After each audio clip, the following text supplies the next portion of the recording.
రాబోయే ఉగాదికి సంబంధించి కొన్ని మామూలుగా అడిగే ప్రశ్నలా ఉన్నప్పటికీ విశేషం కలిగిన ప్రశ్నలు ఉన్నాయి.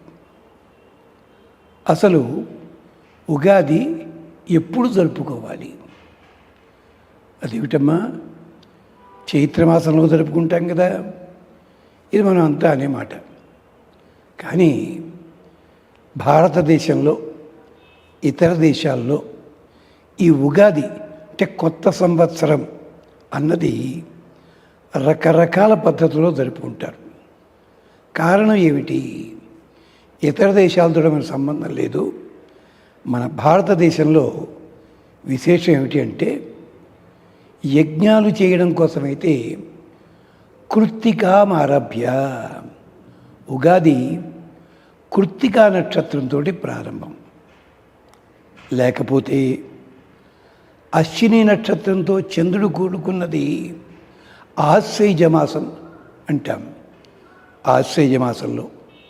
లేదు, చిత్రా నక్షత్రంతో చంద్రుడు కూడుకున్నది చైత్రమాసం. అంటే మనకి చైత్రము, ఆశ్వయుజము, కార్తీకము, ఈ 3 రకాల ఉగాదులు మనకి సాంప్రదాయంలో ఉన్నాయి.